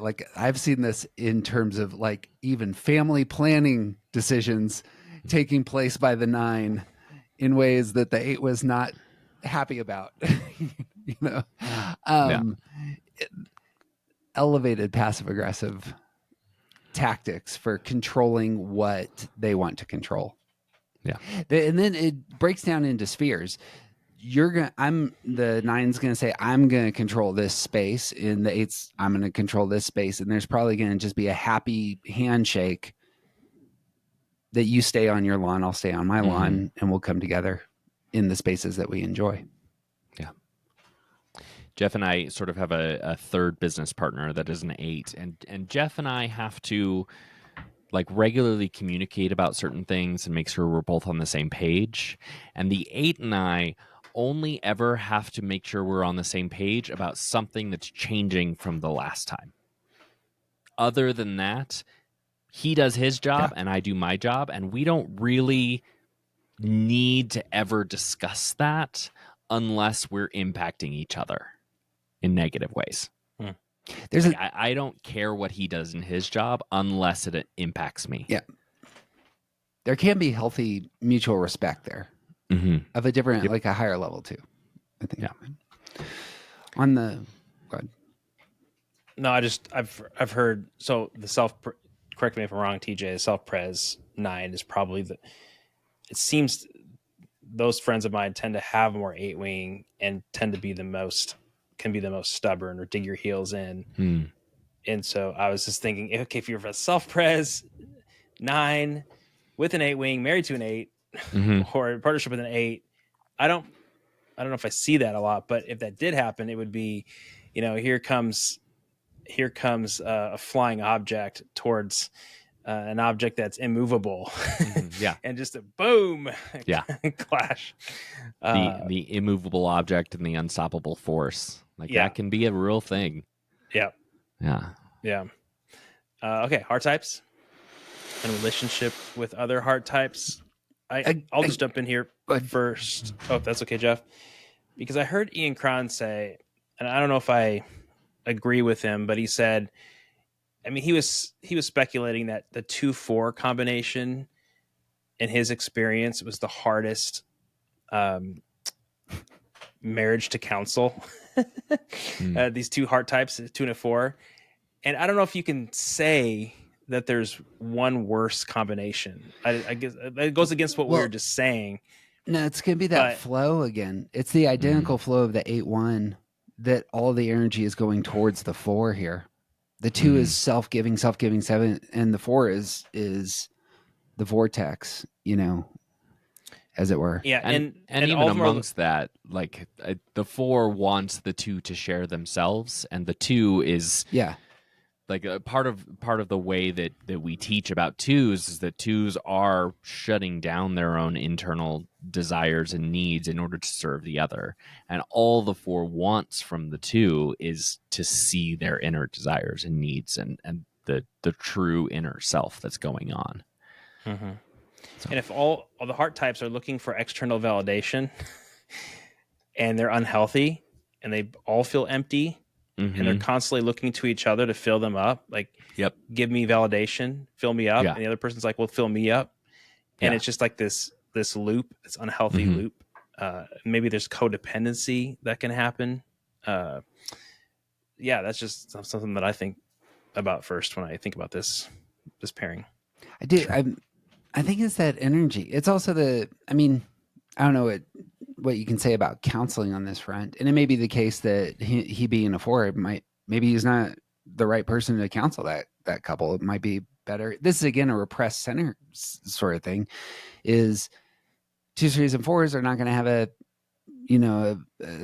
somebody who's dominant in thinking or action. And so you're going to get a lot of emotional energy going on here in terms of, and that can be great on one front, and it can also have its real struggles. Yeah. So the relationships I've seen between 2s and 3s can be really impressive. And so too, the relationships I've seen between 3s and 4s when they're really healthy people can be really impressive. Yeah, I have a lot of admiration for healthy 4s and enjoy talking with them and being friends with them. And there's a lot of the dynamic with 3s and 4s. It's the 4s are going to tell you in detail about what happened, and the 3 is going to be, where are we going? How are you going forward here? And it's going to be a lot of that element in their conversation. Yeah. But these types are also going to be able to read the emotional radar around them as well. Yep. Like any heart type paired with another heart type at even near the top of an organization, they are going to know what the morale is at the organization. Right. Yeah. And they're not going to have to do a survey to figure out what it is. Yep. 2s, 3s on this front, I think do try and meet each other's needs pretty well as well. Like the 2 obviously is just by their nature is going to be gifting, but 3s in order to connect also are often giving in order to receive in a different kind of way. At least that's what I've seen with 2s and 3s. I suppose some 3s might just be well ahead of the, I suppose that unhealthy 3-2 relationship. The 3 could really be using the 2. I suppose I haven't seen that. But here again, it comes down to individual health. Yeah, there you go. Yeah, this can be a very, very healthy relationship so long as each type recognizes that, like, at a fundamental level, they're trying to get attention from the other person. Right. And they also need to be able to give it in order to serve the other person well. Yeah.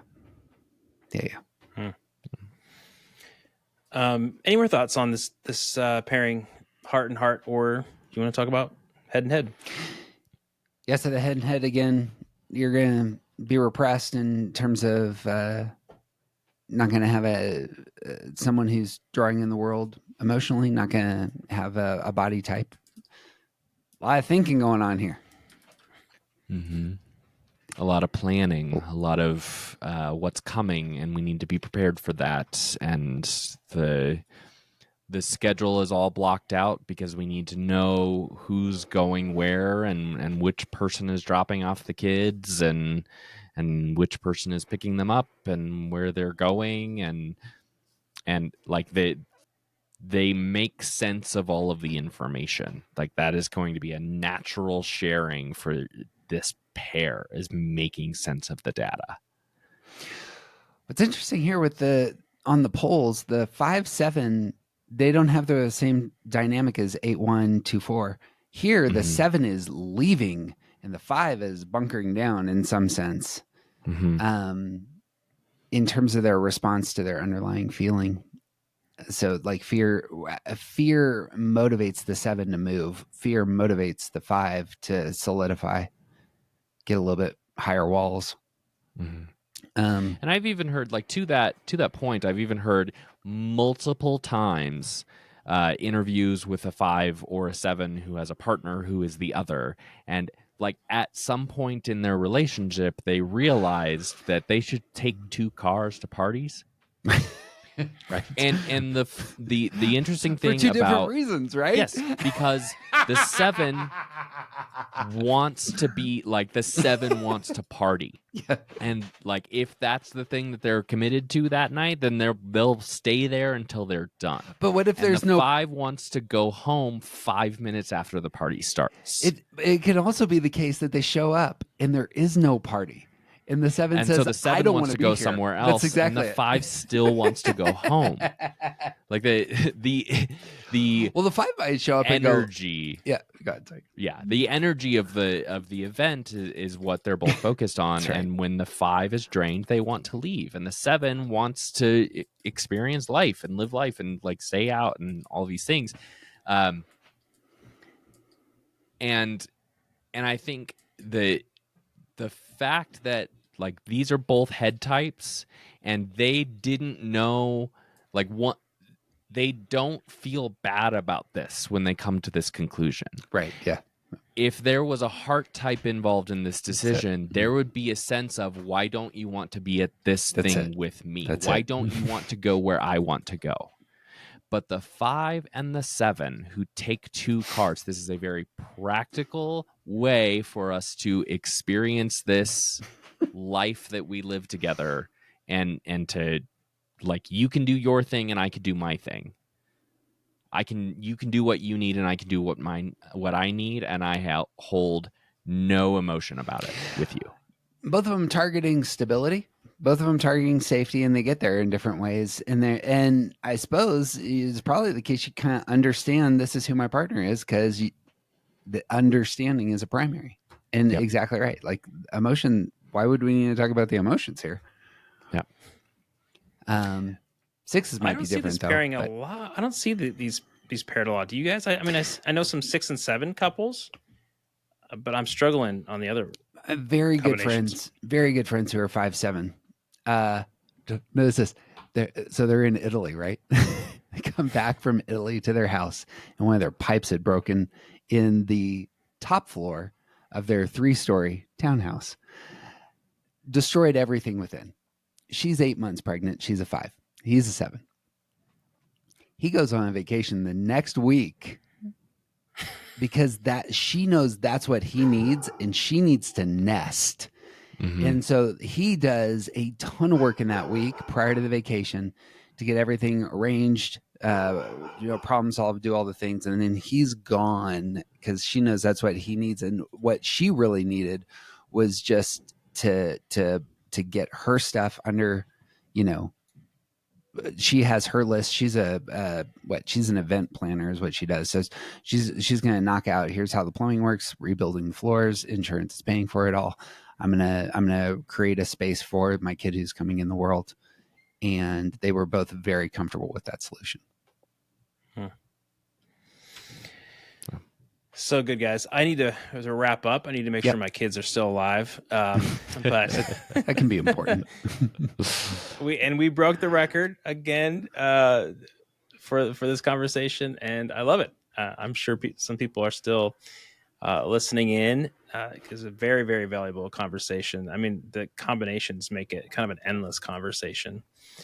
But I so appreciated having this conversation with you guys. I learned so much, things I've never heard before. And so I just value my time with you guys. Any last comments as we wrap up? I suppose just to wrap up everything, those 4 questions of how do I receive the world? My intelligence center. How do I get what I want? My stance. How do I solve problems? My coping style. How do I connect with others? It's the affect group. If you can do Enneagram work with just those 4 questions in mind, especially if you have a partner, or especially if you're working through something with a kid or a coworker, man, that could be a couple months worth of work, and it's probably one of the most valuable things you could do for like long-term roots in that relationship. And since I've ended every other one with this same message, don't type other people. By the way, working on a relationship, don't type other people. Can we specify this? Don't type other people. You're saying don't type them by saying, hey, you're an 8, you're a 7, you're a 4. Yes. In your own heart, you have to navigate the world, and you might say this person is very aggressive, and I understand because I've done some Enneagram study how to relate to aggressive people. I'm not saying that they're a 3, 7, 8, but yes, right, yeah. Particularly stance, you can lean a little bit on stance, but you're not allowed to type other people. Even if it's your kids, you're not allowed to decide that for someone else. Right. You can hold a guess loosely. Don't type other people. The best thing you can possibly do is become a healthier person yourself. And send them to the Start Here podcast. But of course, becoming a healthy person, that comes first. Yeah. Well, hey, I can tell there's some anger, some frustration down there, TJ. Keep mentioning it. Way to be a healthy 9 and get that out to the world, because yes, it's the one rule. Yes, that can be very, very damaging. But again, I found I love reports, and I love dabbling in some marriage reports to help couples. And there has never, all the marriage reports that I've played around with don't have this sort of 4-part series as a part of the report of looking at the relationship from all the different angles, maybe coping styles and a few other things, maybe levels of health, but not all of these pieces. So I'm excited for you guys to continue to do more work, write your books, and hopefully it can educate and equip practitioners to then bring this new levels of insight, or these new dimensions, to be able to help people practically in counseling. Maybe this is my 3 talking right now, but to get more practical and concrete in marriage counseling sessions or workshops with coworkers. Like, there's so much here to unpack if you're sitting down with 2 real human beings and exploring all these different paths. I can just see tremendous amount of potential here. And so thank you for leading the way, for not just regurgitating information that you see on Instagram, but being Enneagram theorizers that are going to help the practitioners downstream years from now. So thanks for all the work that you're doing. I really enjoyed our growing friendship and just learning from you guys as Enneagram experts. So This has been a great 4-part series. And hey, for those of you watching and listening in, thank you for being on the ride with us. Hope you learned a lot. Make sure to, if I'm not sure where you're listening to this, but if you're watching it on YouTube, make sure to go to Around the Circle and follow their podcast on Spotify as well. And are you guys on YouTube yet? Hopefully this year we'll do some movement that way. Okay, great. Well, maybe But on YouTube. no, not yet. Not yet. Okay. Yeah. So yeah, hit them up on Apple, Spotify, and I'll have all the links below.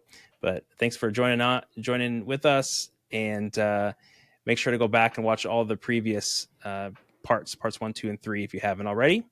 And I'm not sure how to close this. It's been going around circles. Tyler, thank you so much for your service, your help, your professionality, bringing the energy. It has meant a ton to me personally.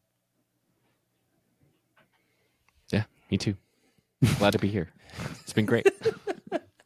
Didn't know how to wrap it up. You guys will probably just end it with when I say, "Hey, love you guys," and then do your little music. Perfect. Perfect. I don't know. Yeah, you'll find a way to close it. So, but appreciate you guys. I'll hit stop here.